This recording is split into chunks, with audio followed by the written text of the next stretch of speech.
This GUMBANDS podcast is made possible by the Buell Foundation, serving southwestern Pennsylvania since 1927, and by listeners like you. Thank you. Welcome to GUMBANDS number 12. Brooke Barker is our guest. She writes and illustrates books that may look like they're intended for children, but I think they are full of such interesting information and sly little jokes that I can't imagine an adult who wouldn't enjoy them too. She's known on Instagram as @SadAnimalFacts.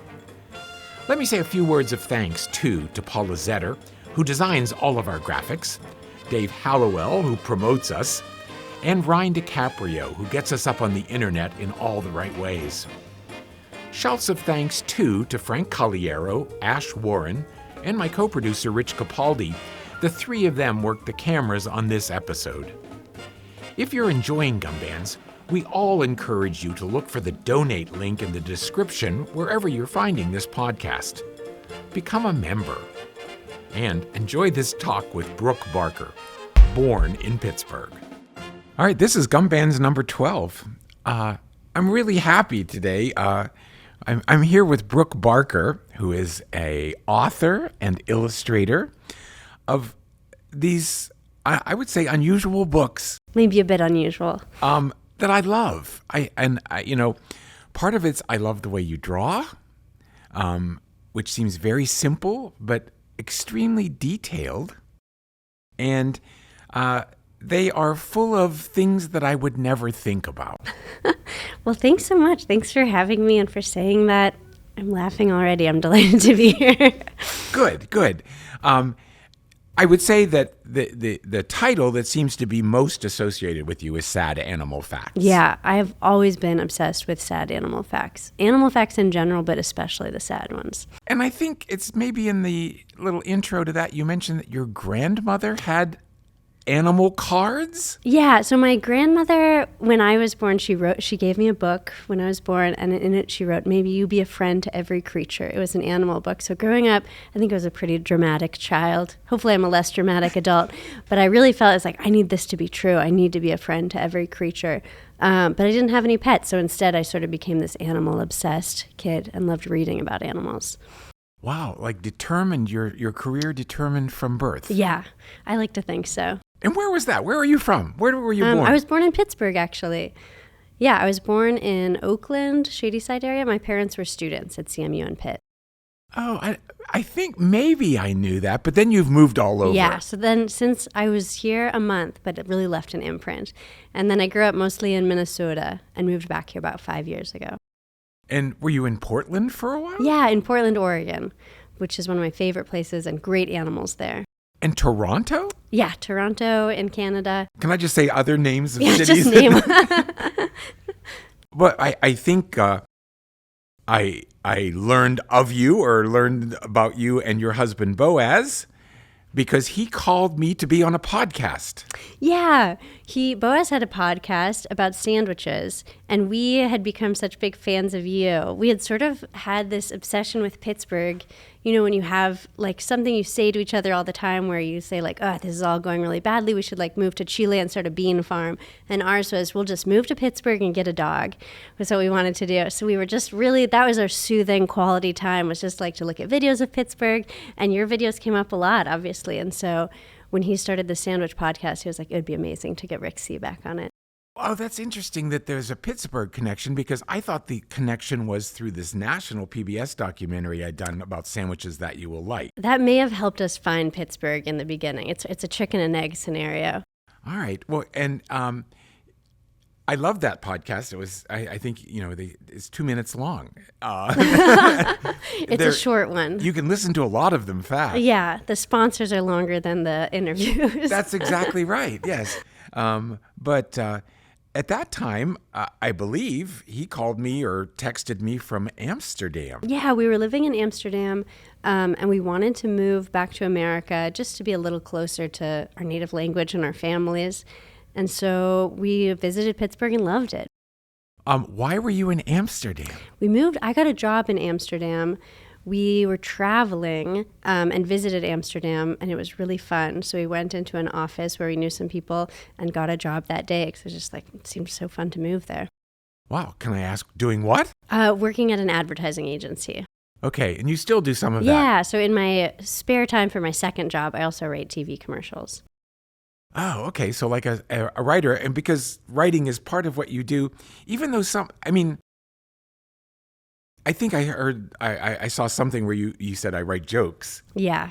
And that's true. I mean, there's sad animal facts, and each page has a different animal and a factoid about the animal. Yeah. My goal is that reading the book, everyone will find a new favorite animal and find that no matter what they're going through, if they're having like a tough family relationship or a strange digestive issue, or they're just tired or a night of poor sleep, they'll find an animal who really relates to them, because there are animals going through all the same weird things we are, and much weirder.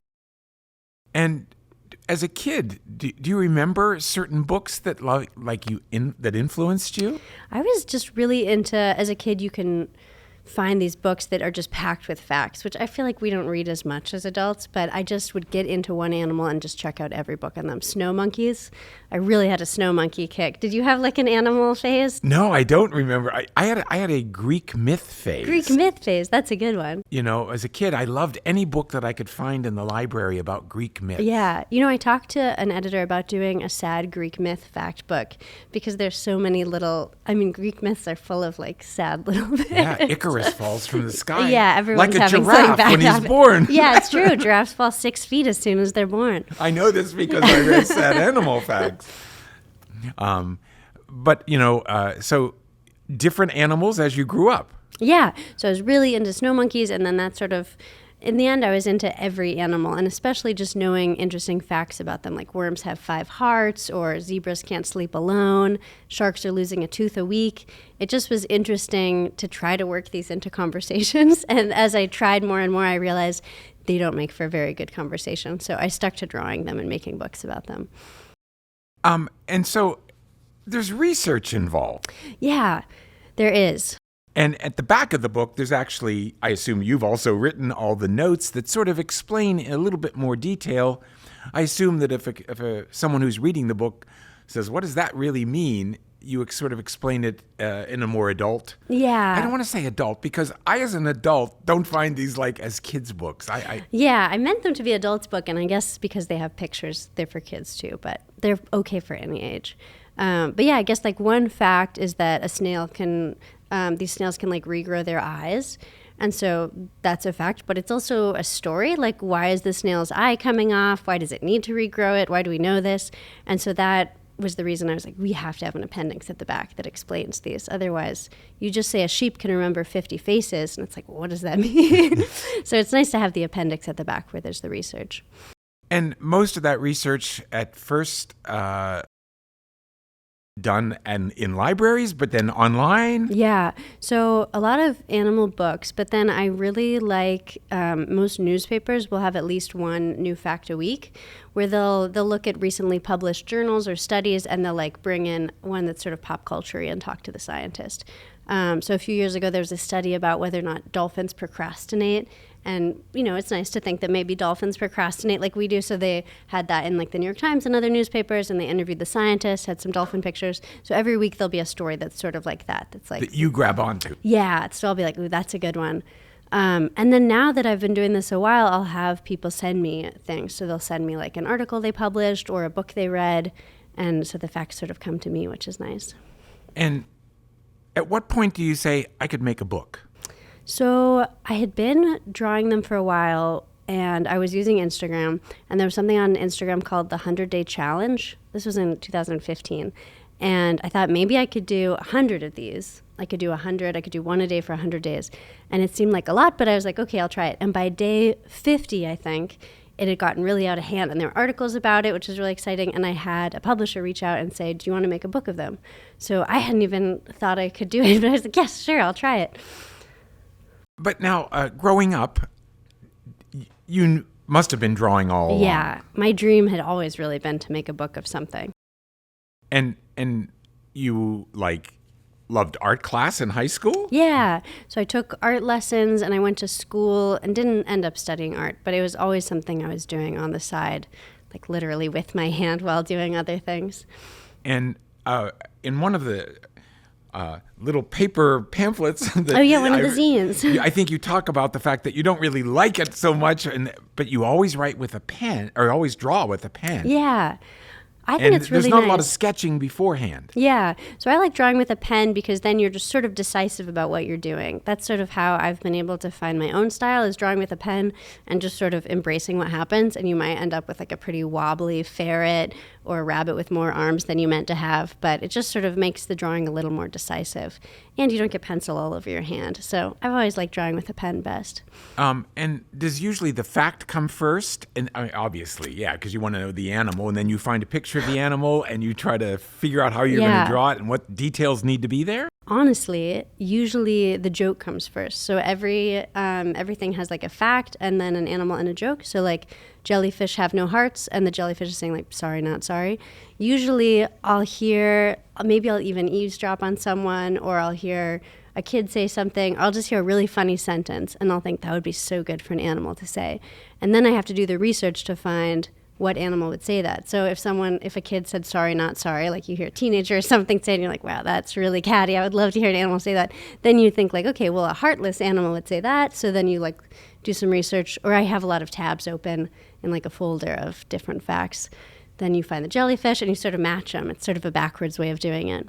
Jellyfish don't have a heart. They don't have a heart, yeah. Some Heartless blobfish animals don't have any muscle. Yeah, there are a lot of animals that don't have parts that we think of as essential. So it's funny, in getting ready for this, I read all of Sad Animal Facts again, and I said, to me, I mean, it's a good gimmick. They're not so sad. They're as really just not. Fascinating. Yeah. I guess there's an element of sadness. It's nice to have a little bit of sadness because animals are cool. They're fast and they're interesting and they can survive all these things. But it's nice to have an element of, I don't know, what real life is like. And real life involves days dealing with people as heartless as jellyfish or dealing with little problems. And it's nice to think of adorable animals having those same issues. So I feel like that's where the fun comes in for me. Well, you did the 100-day challenge, but I don't know if you finished the 100-day challenge. I did, yeah. I kept going way past 100 days. So that's 2015, and the first book is 2016. Yeah. And it's Sad Animal Facts. Yeah, and that was Sad Animal Facts. And it took about a year for it to come out. So I sort of work with the publisher and make it happen, and then get it all together. And then it was on bookshelves in 2016. Was it a totally pleasant experience? Honestly, yeah, it really was. It was really nice. I'd never published a book before, so I asked a friend for a recommendation for a book agent. And my friend said, talk to the agent. The agent's going to promise you the world. And I met my agent. I had the meeting with her, and she was like, Brooke, I think you could have a book that you could own in your own. You could hold it in your hands. And I was like, wow, that's promising me the world. That's not a lot. But the book did so well, and my agent's amazing. And it's just been, I think, because of how fun that first experience was, it's made me want to write more books. Excellent. Well, I mean, I wrote down some notes, things that I just like. Cows produce the most when they hear REM's Everybody Hurts. These scientists are really doing the Lord's work. It's just like so interesting to hear these facts. And then I worried that Everybody Hurts. No one listens to that anymore. I know, yeah. I think it's that study, well, if you read at the back, it's sort of about the pacing of the song. So it was like maybe they're playing them some more recent ones that have a similar pacing. Hopefully there's some Olivia Top 40 Rodrigo of with cows. it. Yeah. It's you have different sections in the books, marsupials, and it reminded me. In the early 90s, I got to take my mom to Australia. Oh, whoa, that's so cool. It was because a guy here at WQED who was working with us, Doug Bolin, his wife was a flight attendant for Northwest Airlines, which doesn't exist anymore. And he came in one day and said, everybody, Kay wants you to know that right now you can go to Australia cheaper than you will ever be able to in our lives. Wow, that's a good fact to know. And my mom sort of had a standing offer. If I would take the time, she would pay. So I called her and I said, do you want to go to Australia? Oh, she said, of course I do. Anywhere. Yeah. Did you meet a lot of animals? Well, no, it was a little bit disappointing. I mean, there were some interesting animal things, but, you sort of want to see a kangaroo in the wild. And in the wild. Yeah. And one night I thought we were going to, and we didn't. Instead, we saw, I would say, hundreds, if not thousands of parrots. Oh, whoa, that's cool. Who sit on the road. And then when the lights of your car hit them, they fly away. They just scatter. Yeah. we wanted to see a koala. Of course. And so we had driven from Sydney to Brisbane, and we hadn't, seen anything like we wanted to see yet. And so I said, let's see if we can find like an animal sanctuary or something where we can go. You have your and bingo list. Dingo, did you? Bingo. It sounds like dingo. Dingo your dingo ate my card. And I went to a tourist agency. It was like a kiosk. On a street. And I said to the woman, I said, we want to see like a koala and maybe a kangaroo. And she goes, oh yeah, of course you do. She goes, she said, I understand that. She goes, but you know what? I would really love to see a squirrel. I didn't know they don't have squirrels. Wow, in Australia. really? Yeah. Wow. And she thought, and I thought, we have a place called Squirrel Hill. Yeah, we're in squirrel homeland. We're just like right in the heart of squirrels. And actually, this morning on my walk, I saw a black squirrel, which is unusual. It is. But they're around here. We have, I don't know what you call that, a group of squirrels. Yeah, we had one in our backyard, a black one. But Did you see a koala then? Yes, we did. Okay, good. So yeah, but they're not very active. They just sort of sit. Yeah. I remember. I think she said, with their bum in a tree, they just sit there. Well, eucalyptus doesn't have that many nutrients, so they just need to nap and hold still. Well, but you also deal with fish and insects and all kinds of things. So you're always just out there with your antenna on? Yeah, I feel like every day I'll really have my mind blown about a totally different type of animal fact. I feel like we sort of assume, like we see animals depicted in movies and stuff, and we sort of assume that they're pretty similar to us. But they are just, the animals really prove there's like no wrong way to be a creature. They're just sort of existing in a totally different way than I am. And fish and insects are like the ultimate proof of that. Yeah, and sometimes you'll introduce me to animals that I've never heard of before. Oh, good. I'm glad to hear that. In fact, I a couple times like Googled pronunciation just to make sure that I was bonobos. Yeah. Yeah. So I didn't realize. I mean, I don't remember exactly the time space that after I was on Boaz's podcast that he called me again and said, we're going to move back to America and we're looking at various cities. I probably didn't know that you were born in Pittsburgh, which would have put it on the list. Oh, yeah. Yeah, I think, because I spent such it was such a pivotal but short time here. You don't have any memories of it. Yeah, I couldn't see in color yet. So I don't think we really led with that. But yeah, it was nice to come back. And now I know the city better than my parents did. So I feel like I can brag about that. Did we not see in color? I think when you're born, you just see in black and white, sort of, right? I don't know. Gosh, well. This is a sad sad human fact. Yeah, some parents listening can weigh in, but. Oh, that's so interesting. I'm fascinated by that. We don't have kneecaps until we're like 5 years old. Oh, really? Yeah. Wow. We develop kneecaps. God. I know this because I ruptured my quadricep tendon. I learned a lot about kneecaps. You would know a lot about kneecaps. And like little kids when they're playing and everything, most of them do not have kneecaps. Wow. They're developing. Gosh, there are so many human facts out there. I saw someplace that you were also for a while a reference librarian, which must have helped your knowledge of how to do all of this. Yeah, I've always loved books, obviously. So in college, I worked at the humanities reference desk in my university. So I was there ready to help people do library research and write essays, which I thought was really fun, and they often didn't think was fun. So it was fun to sort of show them how to use the library, but also had a lot of downtime, which was a good time to just draw animals and look up animal facts and read the books. When you guys came back from Amsterdam, did you really look at other cities? Yeah, we did. We really liked Pittsburgh because we just really got into the history really quickly.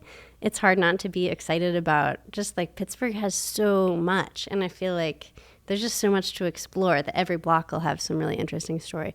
We looked at some other cities, but once we visited Pittsburgh, we didn't really think about them. Oh, really? And so you decided to move here? Yeah. And Boaz is from where? He's from Oregon, Portland. And that's where we met. You met in Portland. Yeah. And so there wasn't a new job here. No. Yeah. We were both sort of working on our own. I'm doing books and he was sort of doing filmmaking and writing too. And so just thought Pittsburgh would be a good home base. Hey, it worked out, I hope. Yeah, it did, definitely. No. And so all of this, you have a newish book. I think I it do. came out last year. Yeah, it came out last year. And it's called How Do Meerkats Order Pizza? Yes. And it's not only an extension, I think, of more animal facts, but it also deals with the scientists who discover these facts. Yeah. As I said, this is like has always been my favorite part is I'll hear an animal fact and it's interesting, but then it leads me to like such a cool story.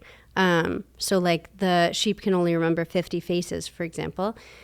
It sounds kind of interesting, but when you think about how they studied it, they built this barn that had pictures of 2 sheep faces on it, and the sheep, if they walked through the face of like Garrett the sheep, they would get a treat at the end, and they kept changing the faces until the sheep got confused and couldn't remember anymore.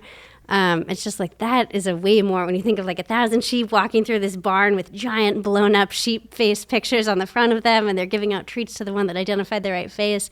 It's just like, that's a really strange story. And I was like, I've got to talk to more scientists and find out what their job is like. Oh, I think I didn't understand that they were looking at sheep faces. Yeah. Sheep are recognizing sheep faces.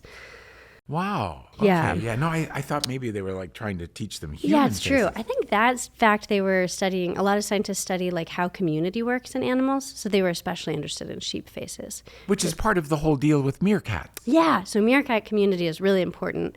And their communication is like how they survive. They're pretty small. They're soft. There's a lot of dangerous things out there in the Kalahari. So this scientist, Marta Manser, has been living with them and has like learned their language and can sort of figure out what they do. But it also made me wonder how much contact do you get with the scientists, and like to explain to them what you want to do? Yeah. And all of that. Do you ever get to meet them? Sometimes. So this book was written during lockdown, so I didn't get to meet anyone in person. It was sort of in early days of like Zoom and stuff where it was like, oh, I could do this and I could actually talk to all these people remotely, which sort of made the book possible. It was interesting. But a lot of times I haven't met the scientists in person yet. But they've been so generous with their time and really fun to work with that hopefully I'll get to meet them in person sometime.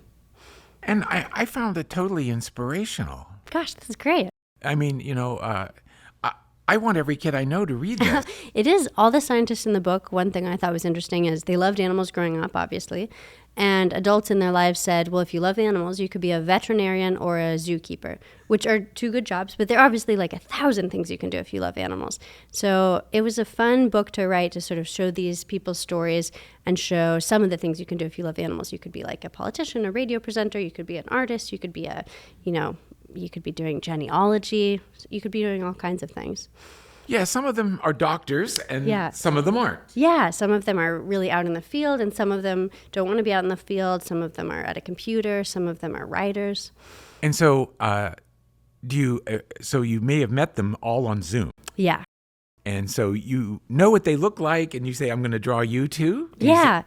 It was nice. A lot of people sent me photos. So if they talked about their childhood pet, they'd send a photo.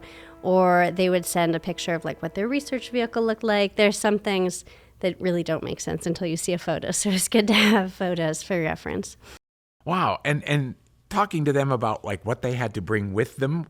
Yeah. I love that too. A little guide to what they have to bring for their job. That's one of my favorite parts because I asked every scientist, and I thought sometimes it'd get boring, but it was always interesting, some of the things they need.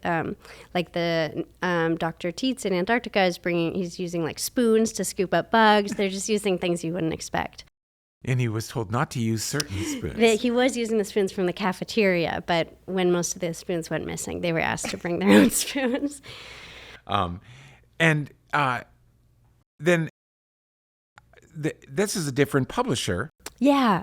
So have things just grown? So this was my first book that's really for kids. The other books, like they're appropriate for any age, but this book we really like targeted to kids and made sure it was like at their reading level and made sure there's like proper spelling, for example. It's like a great book for kids to read. So I went with a kids publisher that was really great, and they really helped me like facilitate that. And that's Simon & Schuster. Yeah, it's the imprint, Simon & Schuster's imprint for kids. It's /kids, I think. Yeah, I think books for young readers, I should know. And like, I'm just interested, did it start as How Do Meerkats Order Pizza, or did you know that would be the title? I didn't know that would be the title. So with my other books, I knew the title early on. And this one, I was sort of just calling scientist book working title. And my editor and my art director, the editor sort of shapes the book and sort of gives feedback and makes it better. And the art director sort of also has like art input about where things should go or what font we should use. They really loved the pizza title because there are meerkats there are meerkats ordering food and then humans order pizza to show how similar we are. And they're like, we should bring that pizza onto the cover. Okay, and the whole idea is that meerkats have a way of communicating and make a group decision. Yeah, sort of like when humans are picking a restaurant, you'll sort of put out feelers, see if you can get enough people to agree. They're voting on like where to go to find the best scorpions. And here the option is, who likes olives? Now, I also know from reading one of your little pamphlets that you suggest that you always write the words before you draw the bubble. Yeah, that is a pro tip. If you're going to write a speech bubble, write the words first because you don't know how big that bubble should be at the beginning. No one knows that. And like, because you're writing in pen, how often do you have to redo the whole thing? Ever? Well, sometimes with meerkats, there are a lot of meerkats in the book, so I don't need to redo it on meerkats anymore. But usually I'll sort of imagine in my mind how it's going to look, and then I'm sort of drawing what I'm seeing in my head. But I will do sometimes, like here's an example of now you can't see this on the podcast, but I'll draw sort of a bad version that looks pretty pencil-like, and then I'll just take a brand new sheet of paper, and then I can sort of draw it knowing how I want it to be. Excellent. And what does that bubble say? This was for a French Subway ad. I pulled random things out of a drawer to bring today. But I did an ad campaign about animals for like a zoo in Montreal. So this is, I think it means like everything happens in the hips. It's about like bears dancing. So they helped me write the speech bubbles because they could be. Excellent. Yeah. Right. No, I put a marker in here just because sometimes I laughed out loud. And this is about whales. And every male in one pod sings the same song, but they pick up pieces of other. Yeah, I'm obsessed with this fact. They'll have like pop songs. Right, but then this is what made me laugh. Okay, my next song is called "Reading is Fun, but the Books Get So Wet." Fish the ocean. I mean, the humor of the books is great, and also. I don't know what to call it, sort of the breaking of the fourth wall of the book. Yeah, I like that animals can be like a bit irreverent in the book. It seems like they'd be a bit confused by us and they're sort of just doing their own thing. They have very different problems than we do, so it's fun to sort of imagine them going a bit off. Well, and like there's a horse that sort of gets lost in the book almost, yeah. Or he wants to be in the book and he doesn't fit in exactly right. It's fun with the book, and I tell people this all the time. You can just sort of invent whatever you want and put it in there, and now it's part of the book. It's a fact, so you can just sort of introduce that and then have your own joke in there that you can keep playing with. Well, I mean, that's one of the things I love most about them is it's totally unpredictable. Yeah. But yeah, I can't say that I was aware that this book, more than others, was for kids. It's true. You wouldn't know. I feel like it's equally for adults as well. And so it doesn't feel like a kid's book like I think adults would like it too. But No. we really wanted to get it in schools. It was really popular with school librarians, which has been cool to see. It's also inspirational that so many of the scientists are women. Yeah, it was funny. A few people asked me when I was working on it, like, is this book like just about female scientists? And I really just picked scientists I like. And I picked ones whose facts I like, where they would have a really interesting fact. And then a lot of them just happened to be women. And sometimes brought their own jokes along. Yeah. What kind of witches are on the beach? Yeah, it was fun to get to know the scientists and hear the little things they're thinking about. One of my favorites is this French scientist, Cécile Saramian. She works with the primates, who works with poop. And she was talking about how growing up, she had these animal fact cards that had a picture just of the animal's face, so she would imagine the size of the animal. And as she grew up and learned, they were really quite off. So there'd be these animals that are like 10 pounds, and she was imagining they're the size of like polar bears.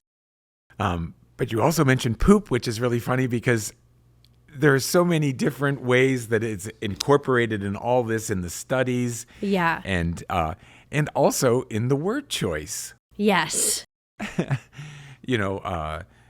Different. I think the word feces is used in sad animal this facts. one, there's a lot of scientific words for poop.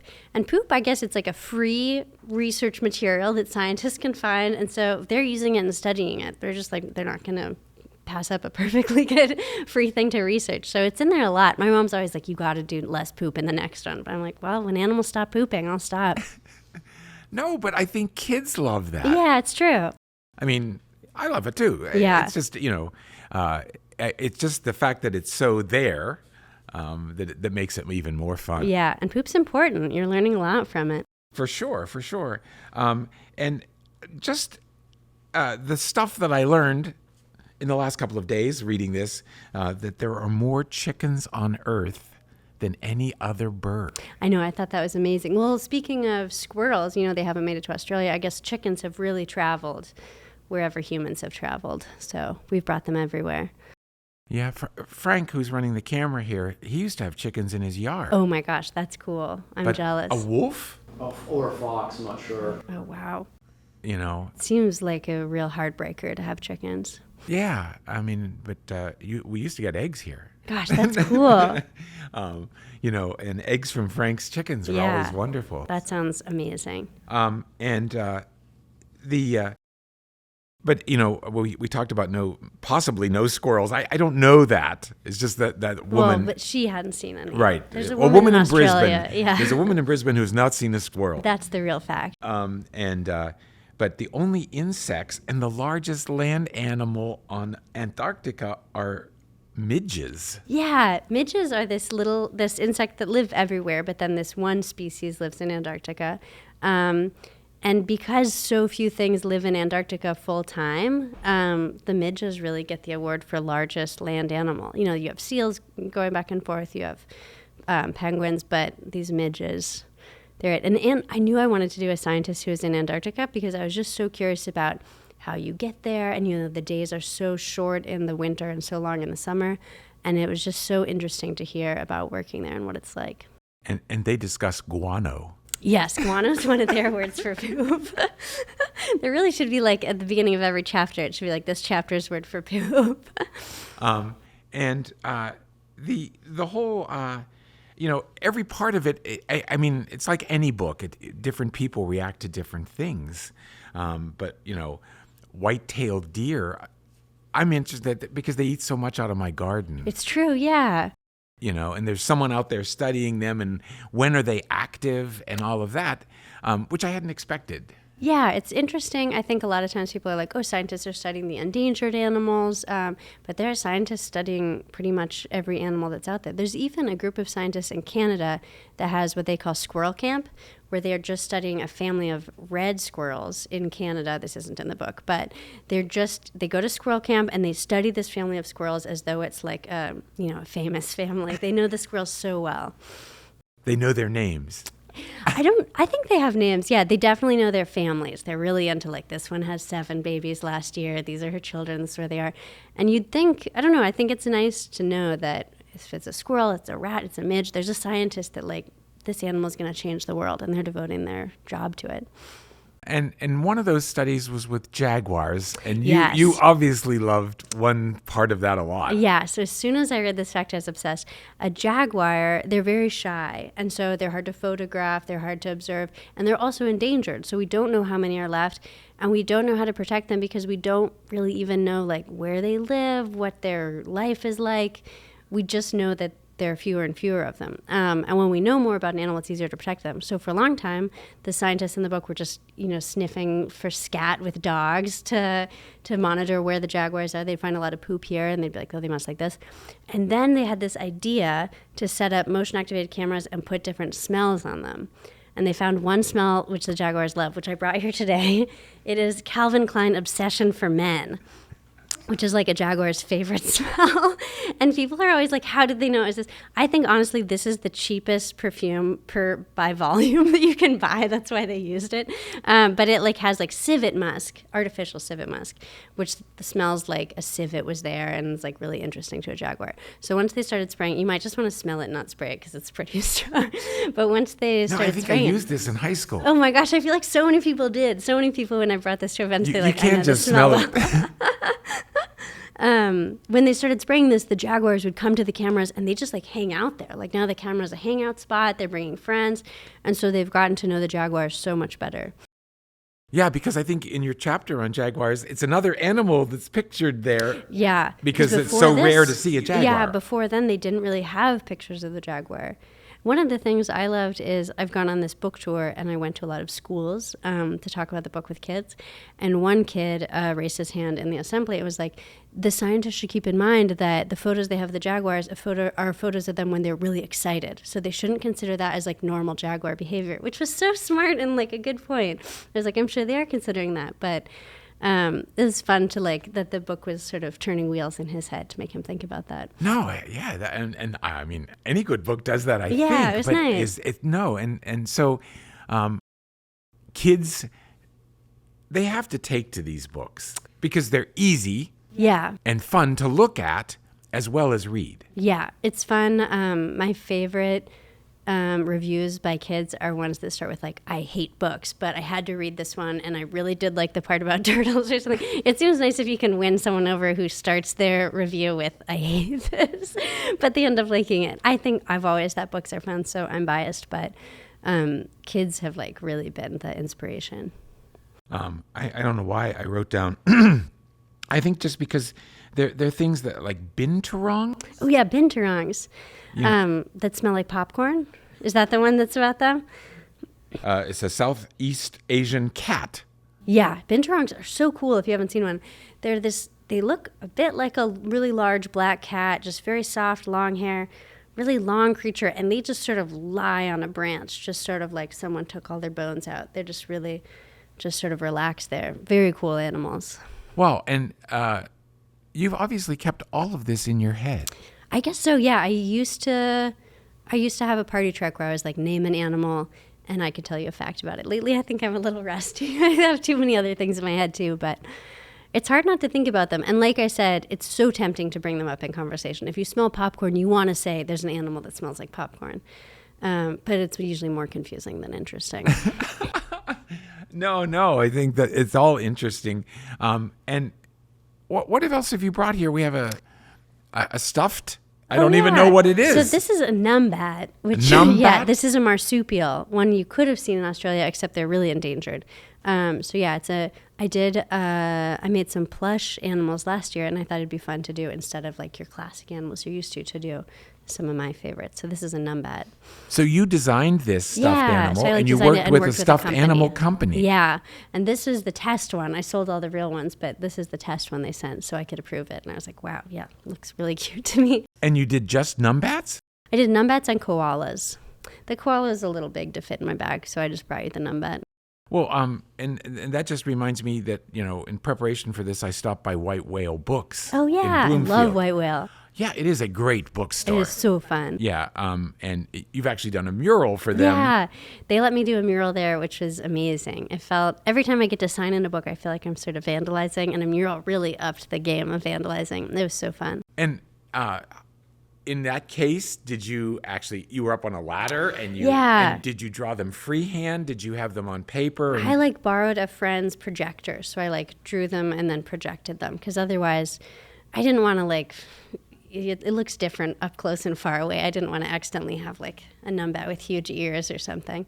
So. Then I see that you have other editions. Yeah, I brought some other languages, which seemed fun. You were talking about how the book is organized by reptiles and marsupials and fish and everything. In the Japanese edition, they actually organize it by type of sadness, which I thought was amazing. They were doing they just had a much more interesting take on it, in my opinion. I can't read Japanese, but there's the sadness from being alone, the sadness from time passing, the sadness from being too busy, and they organized it that way. Oh, it says here, sad animal facts in small letters Yeah. here that we can read, and the rest of it is One little bit for us. so interesting that Yeah. they ordered. And do you think they've used some of your adult Yeah. So factoids? here, yeah, they use the bit from the back, and then they add their own. They'll like add its weight or like how long it is and its weight, and maybe it's like classification. So they made it like a textbook almost. No, it's beautiful. I Yeah. mean, as they all are. And like, how exciting that must be. It's so cool to see the book in other languages. It's been really fun. This is another So- language of meerkat. Yeah, so that's Spanish. And that one I know how to say because I helped them make some videos. Como piden pizza las suricatas. So that's Suricatas suricatas is meerkats. meerkat. It's fun. Last week I saw the cover for the Chinese edition, which is going to come out soon, in simplified Chinese, and they had the cover, and it, like you said, the meerkat is saying, "Who wants olives?" And I asked the Chinese editor. I said, in America, olives are like a divisive pizza topping. Like some people like them, some people don't. Is it the same in China? Because it's not. If it's not, you should change it to something that makes sense, like the book cover should make. And she was like, "No, we don't all like olives here either. Some people like them, some people don't." So it's nice that that's like the whole world is like unsure of olives on pizza. I guess that's true. Olives. I think the most divisive is anchovies. Yeah, that's very. I think olives were like a little more divisive for kids. I don't like anchovies. I didn't want that on the book. I love anchovies because of a woman here at WQED. One day we were ordering pizza, and I was in the whole camp of like, I don't want anchovy fish on my pizza, and a woman who worked here, Fran DeSocio, said, "No, you should try them. They're really good." And you tried them just on that suggestion? Just on that suggestion. On a whole slice or on a whole pizza? I guess on a slice. Okay. I mean, actually, I love that about, you can always just order the anchovies on the side because most people, I think, don't want anchovies. Yeah. But I also know from cooking that if you include anchovies, people will probably really love this and say, "Oh, this is so good," and they're not going to know why. Oh, wow. Just have to keep your mouth shut. Gosh, maybe I do like anchovies that no one's told me. Yeah, they're salty, and then, I don't know, is that umami or, Yeah. the taste is just really wonderful. I used to, like if you steam mussels with some anchovies in the liquid, it really helps. Sort of just like a cheat code. Yeah. So, and I don't want to know what else is here, and I haven't looked at all of brought these some things. random stuff. So Boaz and I do a lot of projects together, and a few years ago we were making this book together. There's like a Jewish holiday where you read a book like as part of the holiday. So we were like, oh, we should make our own. We realized that was a massive project. So that's still in progress. That's why that one still has notes. But I thought this was interesting to bring to talk about like how I illustrate. A lot of times I'll draw everything that will be black and then I'll scan it. And then a lot of times I do the color on my computer because it's just I can get it a little more even. So this is sort of like what my drawings look like before they're book drawings. They'll just be black that are sort of all over a page. I'm just trying to save as much paper as possible. And then I'll scan them and then put the color in post. I'm just sort of interested because it doesn't appear to be. Do you ever get tired of drawing? My hand gets really tired sometimes. If I'm like working on a deadline, then I'll sort of get a really sore wrist. But I just like drawing. It's just sort of a way I'm expressing myself, I guess. So yeah, I don't really get tired of it emotionally. I see. I know in one of the little pamphlets you had like a whole lot of pictures of dogs, I think. Yeah. And I mean, I just went page after page, and they all had a different name. Yeah. I think that was a zine we did where we asked people to submit what animal they'd seen most recently. And a lot of people had seen their dog most recently. So it was a lot of dogs to draw. And this, I'm not sure what this is. This is, sorry, can't talk right now. This is a project I did. So before I had my book, I used to make, just a zine is like a small book you make yourself. Okay. And I really like making zines because it can be as short or as long as you want and you're done. And this is a zine I made for an art project have you been to Meow Wolf? Or have you heard of it? No. It's very cool. They should have one in Pittsburgh. It's nice. But it's sort of like an immersive art experience. And this one's about space. So they asked me to make any type of zine I wanted. And I made one about imaginary animals. And I love making imaginary animal facts. So they're animals that aren't real with their facts about them. Wow. And then this, I mean, you don't print this yourself. No, so they printed that one, and they have it for sale at the art. But some of art these exhibit. that I've gotten like as Christmas cards. Yeah, these ones you can print just on your home printer and staple them. And I don't know. I'm just so fascinated with the output, and this is all going on here in Pittsburgh. Here's Meet the Koala and Numbat. Oh, here's the Numbat. Oh, yeah. So this is a zine I made to sort of introduce people to. These were the stuffed animals. Yeah, because they know the koala, but the Numbat's a little more unusual. And I think it's nice because if you're making a book or a zine, I guess because I've always liked doing it, you can just make it however you want. It doesn't have to be like a book you've seen at a bookstore. It doesn't have to follow any rules. Now let's see what this is. This is another drawing. I could have held it for a few more minutes, but I wanted a snack. This is in one of the books. I don't know what this is. I brought you some pretty random stuff. I think this might be from that bus ad campaign. But these are just sort of examples of that. Yeah, that was before it was in the book. That's what it looked like. Yeah, what I'm interested in is how big you do them. Yeah, so it looked like there's some that are very small. Yeah, so some of them I'll do pretty fine, and I try to be consistent for the project. So if it's going to have some that are small, then I'll just make them all small. And what's coming next? I've been talking with some of the scientists who were in this book who were like, oh, it's fun to talk. I love the book. We should keep working together, which is my dream. So I'm hoping that there'll be a new book coming out soon that'll be about scientists who try to gross out animals. Who try to gross out animals? That was on one purpose. Of my, so animals, you think they're rolling in dirt, they're sniffing poop, they're doing whatever. It's impossible to gross them out, but every animal can be grossed out by something. And much like the poop, it's not only interesting, but it's really important to being grossed out is what keeps us alive. Knowing what's dangerous. And my aversion to anchovies, maybe saving my life, Rick.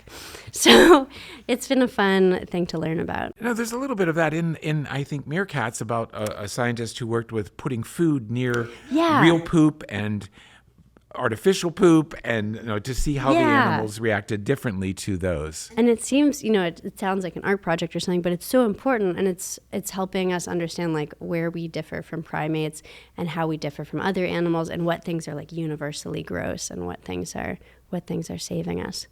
Wow. I wrote this down just because I think we all think about this a lot, especially now here in Pittsburgh, but I think in New York City too, and everything is.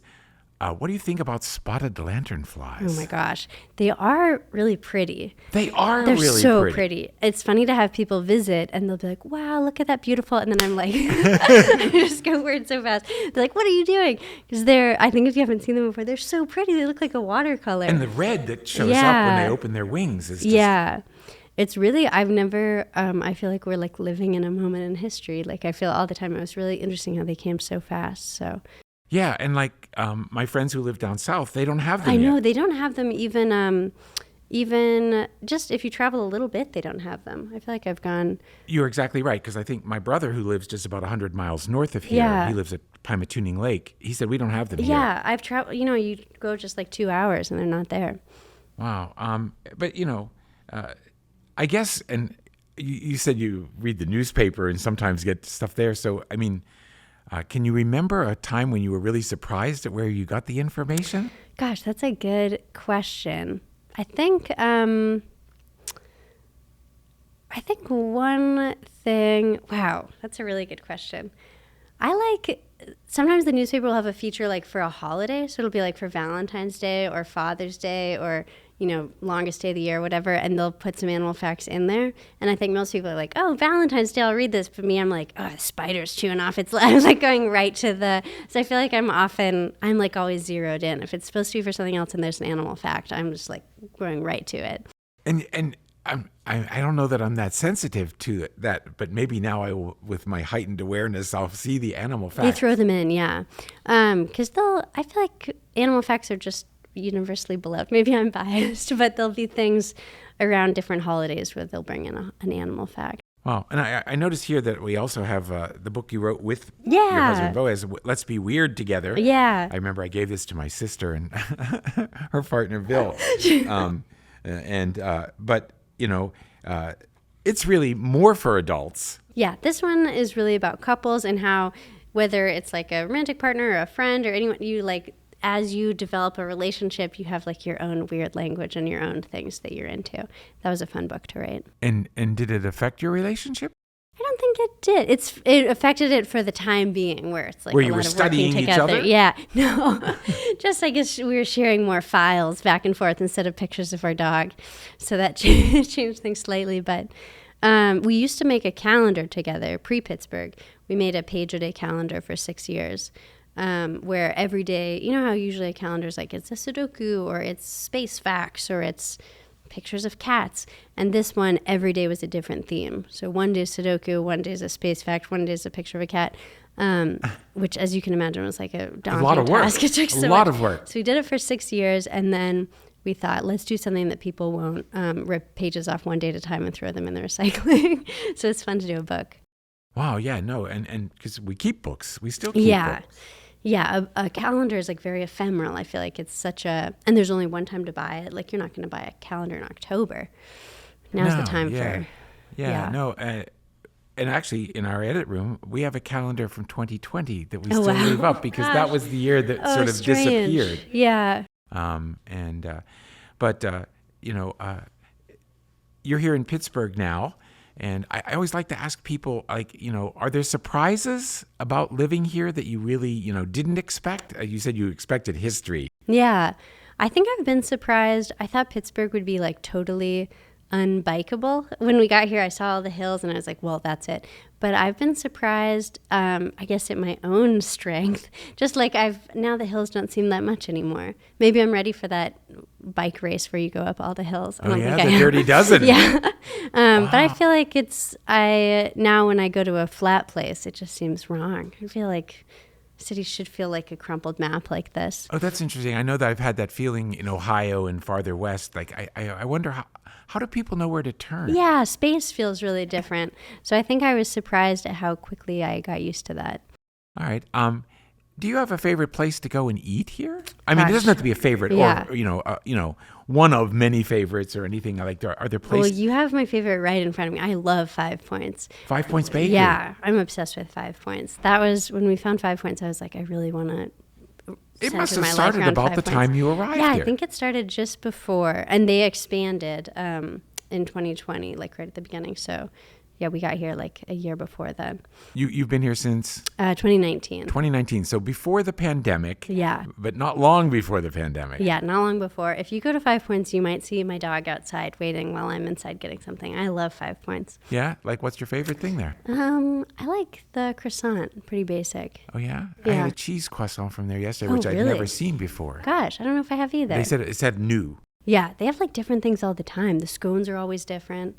I like that about it. Cool. Any other places? Yeah, definitely. I really like Hidden Harbor. The tiki bar. Yeah. I just love a tiki bar. I think it's so fun. It seems so cool that we have one in Pittsburgh, and such a good one. It is a good one. And, Yeah. and I love the fact that they're so careful about how they make their drinks. Oh my gosh, yeah. Everything's fresh and all It's the an juices art. are. Yeah, you're getting like a little bouquet, a little masterpiece on top of your drink. Yeah, no, good. I love Hidden Harbor. Yeah, and Hidden Harbor and Independent And Brewing Independent next door. Brewing with That's its where I play amazing records on DJ. Wednesday night. Yeah. And sometimes we'll go over if it's too crowded after we play records. Oh, we nice. have dinner. Well, they feel like the same place, really. Well, they share a kitchen. Yeah, they're such a. They share a kitchen and a menu. If So you're in one, you're at if you're in one, you're in the others. But except that the tiki bar has true, authentic tiki stuff. I mean, It's so impressive. there's a whole culture of tiki that I think I wasn't aware of. Yeah. When I always tell people Pittsburgh like punches above its weight on everything. I feel like everything we have it in like such a good version. Like people are so nice here and it feels like a neighborhood. It feels like a small town, but we have such amazing things. Well, that's cool. No, I know that when I moved back to Pittsburgh, I was away for 16 years. But I do love that about Pittsburgh, that it seems to be perpetually surprising. Yeah. That there's always something new or an odd angle or something. And I think it has something to do with the fact that at the beginning of the 20th century, as the 19th century became the 20th century, we were almost a world capital. Yeah, we were really fancy. The richest men in the world lived here, and industry was booming, and oil had been first pumped from the ground just north of Pittsburgh. That's one of those things that we forget. Yeah. Oil from Pittsburgh, but yeah. It's seen a lot. Yes. So I don't know. I'm just so glad that you're here. Oh my gosh, I'm delighted. Thanks for letting me explode my backpack all over your table. And, I just want to make sure that everybody knows. And White Whale Books is a great place to get these. Yeah, it's the best place to get them, I think. Yeah?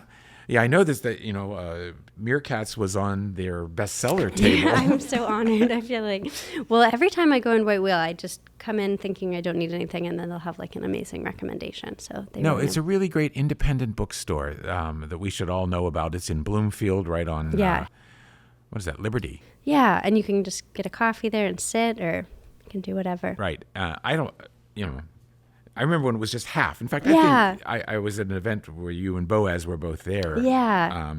And now it's doubled It's in cool when they size. expanded because now they have that Beauty and the Beast bookcase ladder situation.